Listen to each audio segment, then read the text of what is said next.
नमस्कार साथियों, स्वागत है आप सभी का स्टार्ट स्मार्ट स्टडी पर। मैं हूं नरेंद्र लोधी और आप हैं मेरे साथ आज वर्ल्ड मैप क्लास नंबर 10 में। तो जैसा कि हमने पिछली क्लास में देख लिया था, आसियान में मलेशिया तक, आसियान जिसके अंदर 10 देश आते हैं, Myanmar, Thailand, Laos, Cambodia, Vietnam, Malaysia, Singapore, Indonesia, Brunei और फिलीपींस, जिसमें से हमने मलेशिया तक अपनी पिछली क्लास में देख लिया था। तो आइए आज अपन आगे के देशों के बारे में पढ़ते हैं। तो शुरुआत करते हैं अपनी इस क्लास की। तो आगे के देश में आ जाता है, यहाँ से हमने मलेशिया तक तो पढ़ ही लिया था, ये रहा मलेशिया। इसके बाद आ जाता है सिंगापुर। सिंगापुर कहाँ पर है? यहाँ पर है, बिल्कुल छोटा सा देश है, छोटा सा देश है जिसकी राजधानी खुद सिंगापुर ही है। यदि हम इसके मैप को देखें तो ये रहा, बहुत छोटा देश है। इसके बाद आ जाता है ब्रुनेई। ब्रुनेई कहाँ पर है? ये रहा, ये एक बोर्नियो द्वीप है। इस बोर्नियो द्वीप पर बसा है ब्रुनेई। ये भी एक बहुत छोटा सा देश है, यहाँ पर ये रहा। इसकी जो राजधानी आती है वो बंदर सेरी बेगावान, इसकी राजधानी आती है किसकी? बोर्नियो की। अब इसमें जो सिंगापुर आ जाता है, सिंगापुर भले ही छोटा है लेकिन ये डेवलप बहुत है, इसके पास पैसा बहुत है। तो इसके पास पैसा इतना आया कहाँ से और ये डेवलप कैसे हुआ? तो इसकी यदि हम कहानी को समझें तो ये रहा एशिया का मैप। जिसे कहीं से भी यदि यूरोप से यदि इस डायरेक्शन में किसी भी देश से व्यापार करना है, या इधर से कहीं यूरोप में जाना हो या खाड़ी देश में जाना हो, कहीं पर भी व्यापार करने के लिए जाना हो, तो व्यापार के लिए जो सबसे अच्छा मार्ग होता है वो होता है समुद्री मार्ग। समुद्री मार्ग में क्या होता है, यदि हम इसको प्लेन से व्यापार करें तो उसका किराया दे दे के हम कंगाल हो जाएंगे, इतना किराया होता है। इसलिए इस व्यापार के लिए जो सबसे अच्छा मार्ग होता है वो होता है समुद्री मार्ग। तो समुद्री मार्ग से ही ज़्यादा व्यापार होता है। ये इधर पे जितने भी ये बड़े बड़े देश आते हैं, ये चाहे वह वियतनाम हो, ये चाहे वह चाइना हो, या इधर से रसिया हो, नॉर्थ कोरिया हो, साउथ कोरिया हो, जापान हो, फिलीपींस हो, यदि इधर से किसी देश को व्यापार करना है या इनसे किसी देश को व्यापार करना है, तो जैसे कि इनको यदि यूरोप से व्यापार करना हो तो ये यहाँ से निकलकर आएंगे इधर से, और ये मलक्का जल संधि से होते हुए जाते हैं। मलक्का जल संधि कहाँ पर है? यहाँ पर मलेशिया और इंडोनेशिया के बीच का ये जो पतला सा रास्ता है, इसे मलक्का जल संधि कहा जाता है। जल संधि क्या होता है? दो समुद्रों को एक पतला सा रास्ता जब कनेक्ट करता है तो उसे जल संधि कहते हैं। तो इन देशों को यदि इधर पर व्यापार करना है तो ये इधर से निकलेंगे और इधर से होते हुए इनको ये मलक्का जल संधि से होते हुए जाना पड़ता है।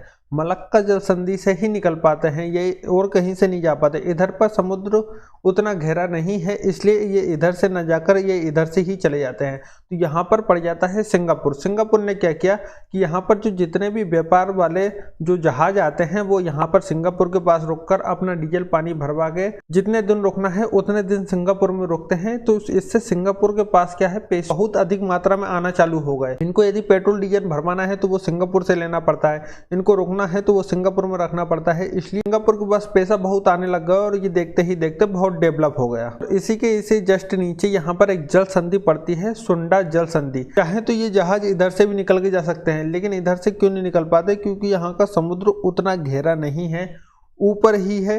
यदि इधर से जहाज निकलेंगे तो उनकी पेंदी टकरा के वहीं फूट जाएगी और यहाँ से निकलना बहुत लंबा पड़ जाएगा इस रास्ते के मुकाबले। इसलिए ये रास्ते से कोई नहीं जाता, इसलिए सबके सब यहीं मलक्का जल संधि से होकर निकलते हैं। अब हम देखते हैं इंडोनेशिया के बारे में। इंडोनेशिया ये रहा, पूरा द्वीपों में बटा हुआ है। दुनिया में जो सबसे बड़ा द्वीपों वाला देश है वो है इंडोनेशिया। इंडोनेशिया में ही सबसे ज्यादा द्वीप पाए जाते हैं, लगभग 17,508 के लगभग इसमें द्वीप हैं। इसमें से कोई फेमस द्वीप आ जाते हैं, कई ऐसे द्वीप हैं जो बड़े भी हैं और कुछ फेमस भी हैं। जैसे कि यहाँ पर एक ये आ जाता है सुमात्रा द्वीप, उसके जस्ट नीचे ये वाले द्वीप को कहा जाता है जावा द्वीप, इसके जस्ट ऊपर ये वाले द्वीप को कहा जाता है बोर्नियो द्वीप। इस द्वीप पर 3 देश आते हैं, एक तो इंडोनेशिया, दूसरा मलेशिया और तीसरा ये आता है ब्रुनेई। इस द्वीप पर कितने देश आते हैं? 3 देश आते हैं। इसके बाद ये वाला द्वीप आ जाता है सुलावेसी द्वीप और उसके बाद इधर आ जाता है पापुआ द्वीप। ये कुछ फेमस द्वीप हैं इंडोनेशिया के।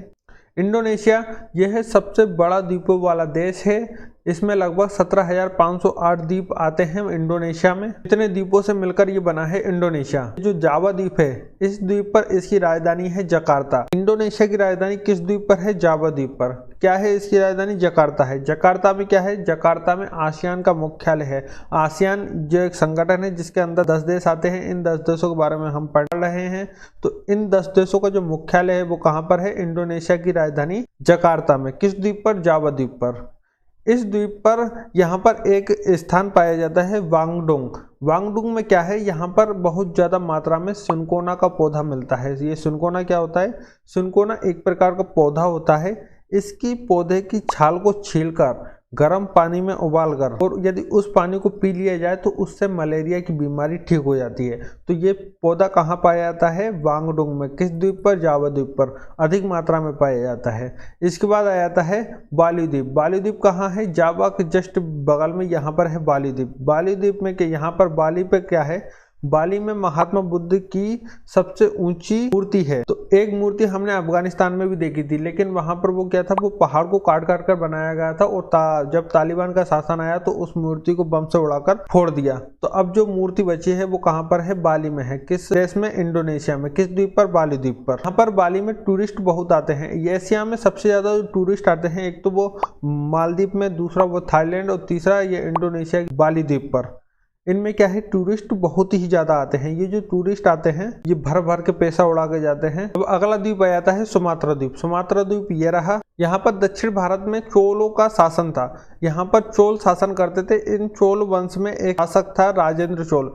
इसने रातों रात इस सुमात्रा द्वीप पर हमला किया था और इस सुमात्रा द्वीप पर कब्जा कर लिया था। कौन था वो शासक? राजेंद्र चोल था। उसके बाद आ जाता है बोर्नियो द्वीप। बोर्नियो द्वीप ये रहा। इस पर 3 देश आते हैं। एक तो आ जाता है इंडोनेशिया, दूसरा आ जाता है मलेशिया, और तीसरा खुद आ जाता है ब्रुनेई। तो इस द्वीप की खासियत क्या है कि इस द्वीप पर जो 3 देश आते हैं उसमें से एक देश ब्रुनेई कंप्लीट रूप से आता है। बोर्नियो द्वीप पर ब्रुनेई पूरी तरीके से बसा हुआ है। इंडोनेशिया देखें तो वो ये इधर भी बसा है। इस द्वीप पर थोड़ा सा आता है। मलेशिया 2 टुकड़ों में टूटा है। तो बोर्नियो द्वीप पर कौन सा देश कंप्लीट रूप से है? ब्रुनेई। उसके बाद ये वाला जो क्षेत्र आ जाता है, यहाँ पर ये सुमात्रा द्वीप और मलेशिया के बीच में ये जो पतला सा रास्ता है जो 2 समुद्रों को कनेक्ट कर रहा है, मलक्का जल संधि के नाम से इसे जाना जाता है। उसके बाद नीचे में इधर आ जाता है सुमात्रा और जावा द्वीप के बीच की इस पतले से रास्ता को कहा जाता है सुंडा जल संधि। अब हम देखते हैं फिलीपींस के बारे में। ये हो जाता है इंडोनेशिया के बारे में। अब हम देखते हैं फिलीपींस के बारे में। फिलीपींस ये रहा। ये भी बहुत सारे द्वीपों से मिलकर बना हुआ है। इस फिलीपींस में यदि हम इस द्वीप को देखें तो इस द्वीप को कहा जाता है लुजोन द्वीप। इस द्वीप को यदि जूम करें तो यहाँ पर इसकी राजधानी आ जाती है मनीला। इसकी राजधानी क्या है? मनीला है। किस द्वीप पर है? लुजोन द्वीप पर। ये रहा। इसको यदि हम जूम करके देखें तो इस द्वीप का नाम है लुजोन द्वीप। इसकी जो राजधानी है मनीला है। इसकी जो मुद्रा है वो फिलीपीनी पेसो है। फिलीपींस की मुद्रा क्या चलती है? फिलीपीनी पेसो। इस मनीला में इसकी जो राजधानी है, इसमें क्या है? अंतर्राष्ट्रीय चावल अनुसंधान केंद्र है। अंतर्राष्ट्रीय चावल अनुसंधान केंद्र कहाँ पर है? फिलीपींस की राजधानी मनीला में। और इसी में एशियन डेवलपमेंट बैंक भी है। 2 पॉइंट यहाँ पर बहुत इंपॉर्टेंट है। एक तो अंतर्राष्ट्रीय चावल अनुसंधान केंद्र, दूसरा एशियन डेवलपमेंट कहाँ पर है?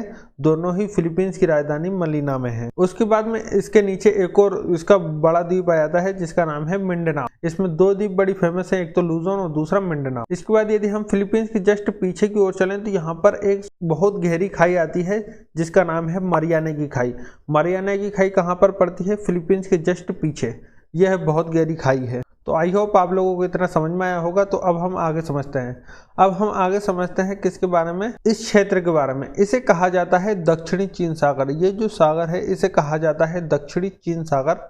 इस दक्षिणी चीन सागर में यदि हम बीच में देखें तो यहाँ पर 2 द्वीप पाए जाते हैं। एक तो यहाँ पर बहुत छोटे छोटे द्वीप हैं जिन्हें स्प्रेटले द्वीप कहते हैं, और यहाँ पर द्वीप हैं जिन्हें पैरासिल द्वीप कहते हैं। तो इन द्वीपों पर एक तो चाइना अपना अधिकार बताता है कि ये द्वीप मेरे हैं। इधर वियतनाम अपना अधिकार बताता है। इधर मलेशिया अपना अधिकार बताता है, तो इधर फिलीपींस अपना अधिकार बताता है। लेकिन इन सब में जो चाइना है वो तो इस पूरे सागर पर ही अपना अधिकार बताता है कि ये जो दक्षिणी चीन सागर है ये सागर नहीं, ये हमारा क्षेत्र है। चाइना अलग ही दुनिया में चलता है। उसके लिए क्या है? उसका ये पोखरा है। यहाँ पर ये जो पूरे द्वीप है, ये जो पूरा पानी है, यहाँ पर जो रहने वाली मछली हैं ये सब चाइना की हैं। चाइना इसको अपना बताता है। यहाँ पर जो ये देश आ जाते हैं ये बहुत छोटे छोटे होने के कारण ये चाइना का उतना मुकाबला नहीं कर पाते, इसलिए चाइना इनको दबा लेता है। जो ये चाइना है इसकी नज़र यहाँ पर इस द्वीपों पर नहीं है, इस सागर पर नहीं है। इस सागर के अंदर भरे हुए पेट्रोल डीजल के अंदर है, गैस के अंदर है, क्योंकि इसमें पेट्रोल डीजल की मात्रा बहुत ज़्यादा है। इस सागर में तेल पेट्रोल डीजल के भंडार ही भंडार भरे पड़े हैं और इसमें मछलियाँ भी बहुत हैं। तो जो चाइना है उसमें सी फूड बहुत चलता है। इसमें ये जो चाइना के लोग हैं सी फूड बहुत खाते हैं, इसलिए इसमें मछलियाँ भी बहुत अधिक मात्रा में हैं, इसलिए चाइना इस पर कब्जा करना चाहता है। तो आई होप आप लोगों को इतना समझ में आया होगा। तो मिलते हैं नेक्स्ट वीडियो में।